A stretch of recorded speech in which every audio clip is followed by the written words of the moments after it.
Bonjour,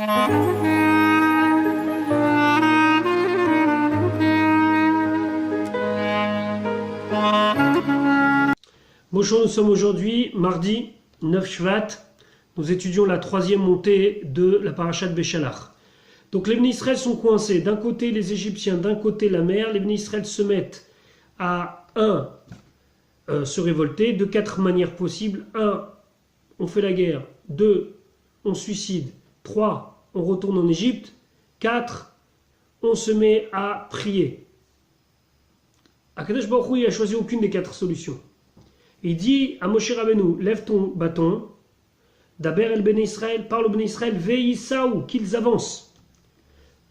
Lorsque les Bnei Israël vont avancer, on sait très bien qu'est-ce qui va se passer. La mer va s'ouvrir en plusieurs parties, les Bnei Israël vont passer, les Égyptiens derrière, la mer va se refermer sur les Égyptiens. Il n'y a aucun souci, on connaît déjà tout ça. La question qui se pose ici, c'est pourquoi il y a besoin de deux actions ici. Le miracle, c'était d'ouvrir la mer. Pourquoi Kadosh Baruch Hu, il demande à Moshe Rabbeinu, Arem et Matecha, lève ton bâton. On voit tous un petit peu l'image, peut-être faussée, d'un Moshe Rabbeinu debout devant la mer avec un bâton très très haut, et la mer s'ouvre. Mais qui a ouvert la mer? C'est Moshe qui a ouvert la mer, c'est Dieu qui a ouvert la mer. Alors pourquoi Moshe Rabbeinu, il a besoin de lever son bâton? En vérité, ici, il y a une leçon très importante. Il y a des situations qui appellent au miracle. Il n'y a pas le choix. Il faut un miracle. Et le miracle doit venir que de celui qui peut faire les miracles, c'est-à-dire Akadosh Baruch Hu. Mais ce miracle ne peut être déclenché que par une action qui est insignifiante par rapport au miracle. C'est-à-dire que lorsque quelqu'un va prendre sur lui une bonne décision, par exemple, alors qu'il a un proche qui est en phase finale, Dieu préserve, d'une maladie grave, à quoi ça sert?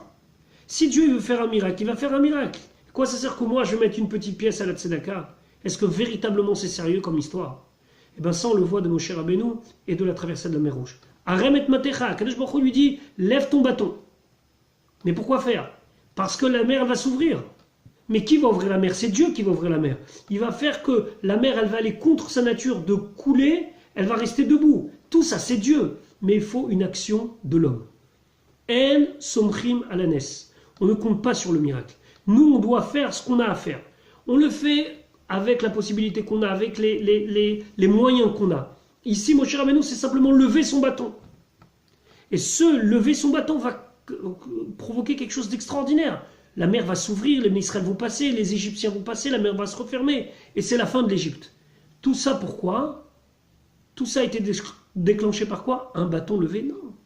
Ça a été déclenché par Hachem. Mais Hachem, il veut nous montrer par là que nous devons faire notre petite action. Il n'y a pas de sans issue.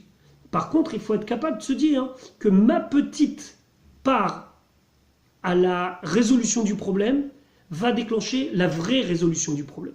Le fait que Moshe Rabbeinu lève le bras, c'est pas ça qui ouvre la mer Rouge, mais c'est le petit geste qui donne le top départ pour le grand miracle de la mer Rouge. Ne jamais oublier qu'un petit geste, ça a une importance folle aux yeux d'Akadosh Baruch Hu, et que lui, de son côté, il est capable de faire des choses merveilleuses, sinon on fait une petite chose. Je vous souhaite une bonne journée et à demain.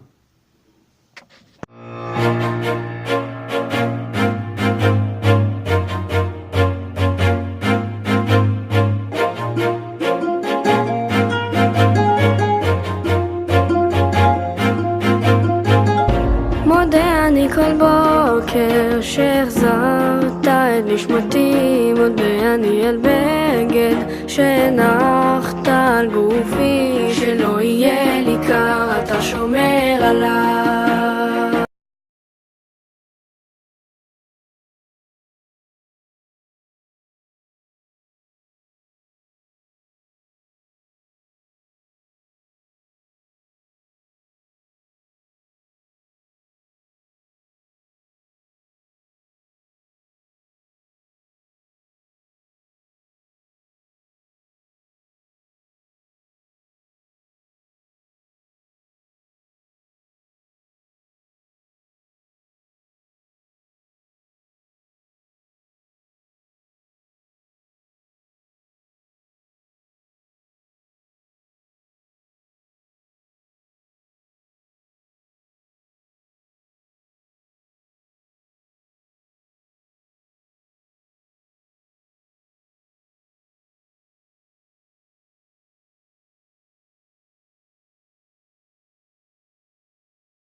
השלמה, וביאת המשיח אני